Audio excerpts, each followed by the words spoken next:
Assalamualaikum warahmatullahi wabarakatuh. Perkenalkan, kami dari anggota kelompok 5 Pendidikan Agama Islam semester 1A, yaitu Rizal Nur Ihsan, Sri Handayani, Amrina Rosyada.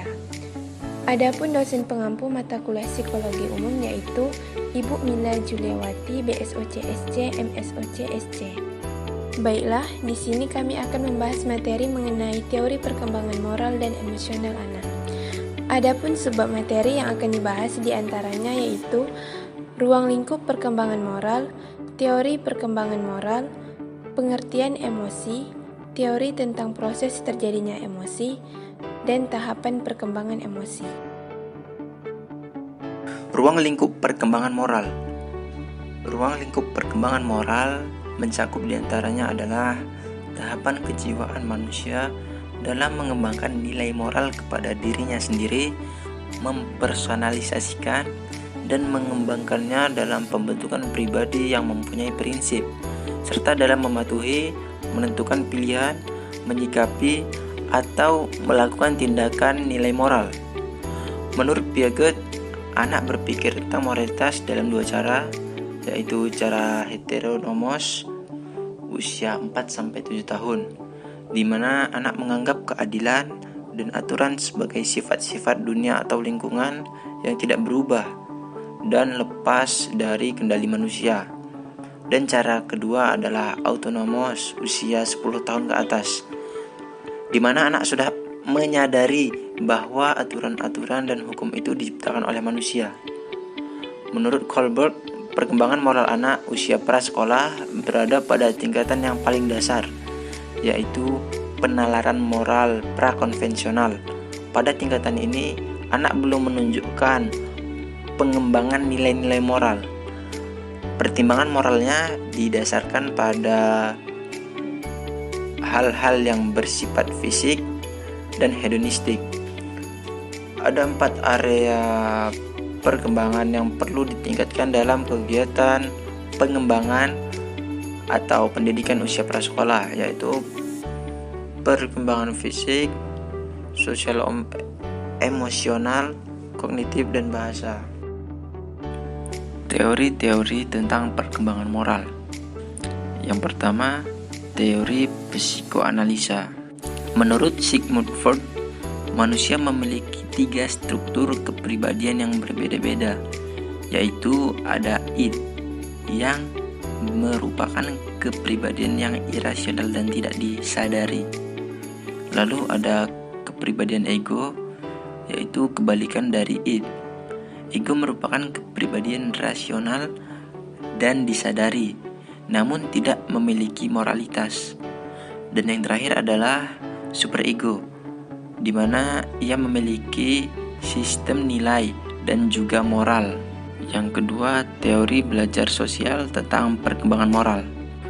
Menurut teori ini, bahwa tingkah laku moral merupakan respon atas stimulus, proses-proses penguatan, penghukuman, dan peniruan, digunakan untuk menjelaskan perilaku moral pada anak-anak. Pada intinya, seorang anak akan melakukan perbuatan baik jika ia diberikan stimulus yang baik. Contohnya seperti diberi hadiah dan lain-lain. Dan sebaliknya, seorang anak akan berperilaku yang tidak bermoral jika ia diberi hukuman. Yang ketiga, teori kognitif Piaget tentang perkembangan moral. Menurut Piaget, perkembangan moral digambarkan melalui aturan permainan. Karena itu, hakikat moralitas adalah kecenderungan untuk menerima dan menaati sistem peraturan. Jadi, seorang anak akan berkembang moralnya melalui aturan-aturan permainan. Karena pada hakikatnya, seorang anak sangat gemar bermain, maka ia secara otomatis akan lebih menghormati ketentuan-ketentuan dalam suatu permainan. Yang keempat, teori Kohlberg. Menurut Kohlberg, anak-anak memang berkembang melalui interaksi sosial. Namun interaksi ini memiliki corak khusus, di mana faktor pribadi yaitu aktivitas-aktivitas anak ikut berperan.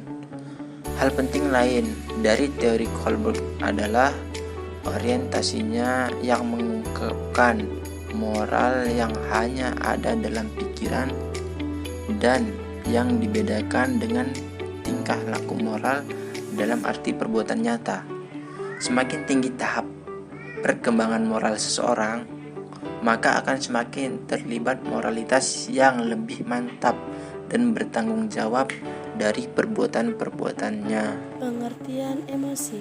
Secara etimologis, emosi berasal dari kata Prancis emotion, yang berasal lagi dari emovoir existe, yang berdasarkan kata Latin emovere, artinya keluar. Dengan demikian, secara etimologis emosi berarti bergerak keluar. Emosi adalah suatu konsep yang sangat menjemuk sehingga tidak dapat satupun definisi yang diterima secara universal.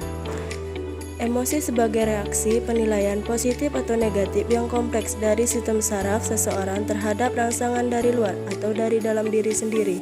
Teori-teori tentang proses terjadinya emosi. Yang pertama, teori James dan Leck. Menurut teori ini, emosi yang dirasakan adalah persepsi tentang perubahan tubuh. Salah satu dari teori paling awal dalam emosi dengan ringkas dinyatakan oleh psikolog Amerika William James. Kita merasa sedih karena kita menangis, marah karena kita menyerang, takut mereka gemetar. Teori ini dinyatakan di akhir abad ke-9 oleh James dan psikolog Eropa yaitu Karl Lang yang membelokkan gagasan utama tentang emosi dari dalam ke luar. Yang kedua, teori Cannon dan Barth. Teori ini menyatakan bahwa emosi yang dirasakan dan reaksi tubuh dalam emosi tidak tergantung satu sarana lain. Keduanya dicetuskan secara bergantian. Kebalikan dengan teori James dan Leck. Teori ini menyatakan bahwa reaksi tubuh dan emosi yang dirasakan berdiri sendiri-sendiri. Dalam arti, reaksi tubuh tidak berdasarkan pada emosi yang dirasakan, karena meskipun kita tahu bahwa hipotalamus dan daerah otak di bagian lebih bawah terlibat dalam ekspresi emosi, tetapi kita tetap masih tidak yakin apakah persepsi tentang kegiatan otak lebih bawah ini adalah dasar dari emosi yang dirasakan. 3. Teori kognitif tentang emosi. Teori ini memandang bahwa emosi merupakan interpretasi kognitif dari rangsangan emosional, baik dari luar atau dalam tubuh. Teori ini dikembangkan oleh Magda Arnold tahun 1960, Albert Ellis tahun 1962, dan Stanley Stater dan Jerome Singer tahun 1962. Tahapan perkembangan emosi. Psikolog dan psikoanalis bernama Erik Erikson membagi perkembangan emosi dalam 8 tahap. 4 tahun pertama berkaitan dengan perkembangan emosi pada usia bayi hingga 12 tahun dan 4 tahun berikutnya pada usia 12 tahun hingga dewasa. Tahapan yang pertama adalah harapan pada usia bayi hingga 2 tahun. Tahap pertama merupakan tahap bayi untuk belajar mengenai harapan serta bagaimana orang-orang di sekelilingnya memberi tanggapan. Contohnya, ketika ia menangis, apakah orang tua akan menanggapi dengan memeluk atau malah memberi bentakan? Jika pelukan yang ia terima, maka bayi atau batita akan belajar bahwa harapannya akan dapat terpenuhi. Tahapan yang kedua adalah keinginan. Di usia 18 bulan hingga 4 tahun. Pada tahap ini, anak akan belajar menghadapi konflik kemandirian melawan rasa malu. Anak adalah peneliti alami. Saat ia bereksplorasi memuaskan rasa ingin tahunya, lingkungan, terutama orang tuanya, akan menanggapi dengan dua hal, mengagumi dan mendorong ia terus bereksplorasi, atau malah menertawakan, mengkhawatirkan, dan menganggap apa yang dilakukannya mengesalkan. Tahapan yang ketiga adalah maksud pada usia 3 hingga 6 tahun. Pada tahap ketiga, anak-anak akan belajar untuk menghadapi emosi ketika maksudnya diterima atau ditolak. Usia 3 sampai 6 tahun adalah masa bermain untuk anak-anak. Ketika ia bermain, secara naluriah, terkadang anak-anak mengambil inisiatif untuk melakukan atau tidak melakukan sesuatu. Tahapan yang keempat adalah kompetensi. Di usia 6 sampai 12 tahun. Tahap ini berkembang pada usia sekolah. Di sini, anak akan belajar bagaimana berkompetensi dalam kelompok dengan mengembangkan 3 keterampilan sosial seperti pertama, bagaimana mematuhi aturan dan hubungannya dengan persahabatan. Kedua, belajar bagaimana bermain dengan struktur dan aturan tertentu. Ketiga, belajar bagaimana menguasai mata pelajaran di sekolah dan disiplinkan diri untuk mempelajari materi. Demikian pembahasan mengenai teori perkembangan moral dan emosional anak. Jika terdapat kesalahan, mohon dimaafkan. Semoga bermanfaat. Wassalamualaikum warahmatullahi wabarakatuh.